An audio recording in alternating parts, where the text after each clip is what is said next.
et l'intérêt de la ponction rétrobulbaire. Je vais essayer de vous en donner les différentes raisons. Alors, quand doit-on réaliser une ponction rétrobulbaire? Eh bien, c'est pour voir ce qui se passe derrière un globe oculaire. Donc, c'est quand il y a une exophtalmie. Et l'utilisation de cette ponction rétrobulbaire, soit c'est dans le but de diagnostic, soit c'est dans un but thérapeutique. Donc, quels sont les signes cliniques qui nécessitent la mise en place de cette ponction rétrobulbaire? C'est toujours une exophtalmie. Cette exophtalmie, elle se manifeste donc par la procidence du globe oculaire qu'on voit particulièrement bien quand on se place au-dessus de l'animal. Une procidence aussi de la membrane nictitante, puisque quand il y a l'espace orbitaire qui est occupé par quelque chose de volumineux, eh bien la membrane nictitante va, elle aussi, sortir de la cavité orbitaire. Et puis enfin, si la masse ou le kyste, ou ce que l'on voudra, n'est pas parfaitement latéralisé, on a l'apparition d'un strabisme, qui peut aller dans toutes les positions.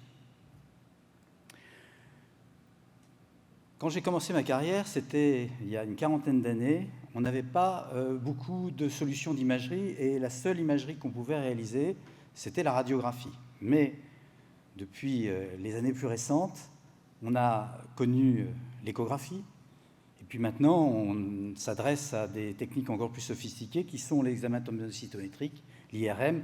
Certains d'entre vous, peut-être, ont ce type d'appareil. L'échographe, je crois que tout le monde en a, mais un scanner ou une IRM, il y a de plus en plus de cliniques vétérinaires qui sont équipées.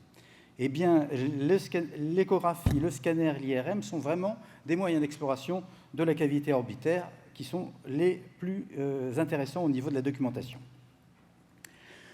Je vous expliquerai très rapidement comment on réalise cette ponction. Et je n'ai pas d'image à vous montrer pour réaliser la ponction, parce que j'ai jamais fait de film là-dessus. On fait toujours ça, on va dire un petit peu rapidement. C'est-à-dire soit on fait une ponction à visée diagnostique, et on ne s'amuse pas à la filmer parce que ça n'a pas un intérêt considérable.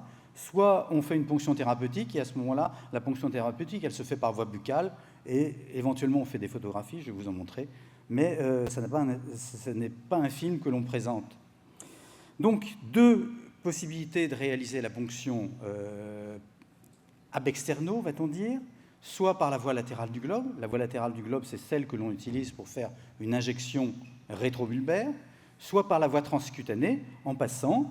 Donc, le rétrobulbaire, on longe le globe oculaire, on longe le cône, pardon, c'est avec ça qu'il faut que je le fasse, on longe le cône orbitaire de façon à aller à la partie postérieure du globe. Et la deuxième façon, c'est de passer au travers de la peau. Et puis la dernière, qui a une visée à la fois diagnostique et surtout thérapeutique, c'est la ponction par voie buccale. On y reviendra un petit peu. Alors, quels sont les résultats que l'on va obtenir pas de cette ponction, mais avec l'imagerie, tout d'abord. Avec l'imagerie, l'échographie, puisque ça, c'est ce que vous allez pouvoir faire le plus facilement. L'échographie met en évidence soit du liquide, soit une masse. Si ça met en évidence du liquide, la ponction que l'on va réaliser va ramener soit du liquide citrin, si jamais il s'agit d'un cyalocèle de la glande zygomatique, soit du pus lorsqu'il s'agit d'un abcès orbitaire, soit du sang lorsqu'il s'agit d'un hématome rétro-orbitaire. S'il y a une masse, avec l'échographie, on peut avoir une petite idée, mais le meilleur examen, c'est l'examen tomoscytométrique ou l'IRM. Et à ce moment-là, à la suite de cet examen, on va pouvoir éventuellement ponctionner et aspirer à l'aiguille de façon à ramener quelques cellules de cette masse, de façon à réaliser un examen cytologique. Alors, quelques images qui m'ont été prêtées par les deux grands imageurs de Paris, à savoir la clinique Advesia d'un côté et Missenvet de l'autre côté. Donc, quelques images ici d'une tumeur rétrobulbaire, avec la reconstitution en 3D qui vous permet de voir l'importance que cela peut avoir au niveau à la fois de l'orbite et à la fois des structures osseuses. Et puis un cas tout à fait particulier qui est une tumeur rétrobulbaire qui a été opérée. Il s'agissait d'un méningiome du nerf optique. C'est Je vous le montre parce que celui-là est documenté totalement. Et ce méningiome lunaire optique, c'est quelque chose de particulièrement rare. Je crois que j'en ai vu qu'un seul cas dans ma carrière. Je ne sais pas si mes petits camarades qui sont au premier rang en ont vu beaucoup.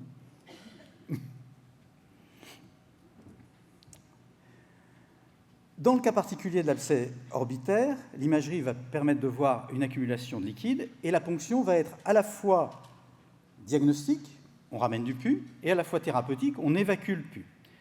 À ce moment-là, la ponction est réalisée à la partie postérieure de la dernière molaire, en arrière de la dernière molaire. On incise la gencive avec une lame de bistouri. On introduit une pince hémostatique en direction du cône orbitaire et en élargissant les morts de la pince, on va obtenir un canal par lequel le pus va s'écouler. Alors, celui-ci, ce n'est pas tout à fait la même chose. Celui-ci, c'est un petit lapin qui présentait un abcès orbitaire. Et cet abcès orbitaire, il a été traité parce que chez le lapin, pour aller passer la pince derrière la dernière molaire, là, c'est comme tout à l'heure pour aller mettre une pince derrière le nerf optique, c'est pas évident. Donc là, cet abcès orbitaire, il a été traité par les gens de la clinique Advesia par une ponction éco-guidée de l'abcès. Voilà, c'est ce que vous réaliserez de façon plus communément en pratique, c'est-à-dire à la partie postérieure de la dernière molaire, la dent carnassière est là, dernière molaire est là. Ici, dans cette partie-là, vous avez une petite dépression. Là, en général, quand il y a un abcès, ça gonfle un petit peu. Et il suffit que vous pénétriez derrière avec votre pince hémostatique et vous allez voir le pus s'écouler. En conclusion, je dirais plusieurs choses. Déjà, ne pas confondre exophthalmie et buphtalmie. Exophthalmie, c'est le globe qui a une taille normale et qui n'est pas dans sa position normale. La buphtalmie, c'est le globe qui a augmenté de taille. Et l'objet n'est pas là aujourd'hui de vous décrire tout cela, mais sachez qu'un certain nombre de cas d'exophthalmie sont considérés comme des glaucomes. Et ça, on voit ça presque tous les jours. En présence d'une exophthalmie, il faut réagir de l'imagerie. Je vous ai dit tout à l'heure que la radio s'était un petit peu abandonnée. La radiographie, avec le contraste du cône orbitaire, oublions. Avec les moyens modernes, échographie et puis surtout scanner IRM, on peut avoir des résultats intéressants. Et puis, une fois qu'on a la visualisation soit de liquide, soit d'une masse dans le cône orbitaire, on va ponctionner. On va ponctionner l'aiguille. Si jamais c'est du pus, on fistulise par voie buccale. Ça, c'est très facile. En revanche, s'il y a une masse, s'il y a un corps étranger, s'il y a un kyste salivaire, il va falloir intervenir chirurgicalement. Et l'intervention chirurgicale, alors là, ça devient compliqué puisqu'il s'agit d'une orbitotomie qui va permettre l'accès au cône orbitaire pour retirer ce qui se trouve derrière l'œil.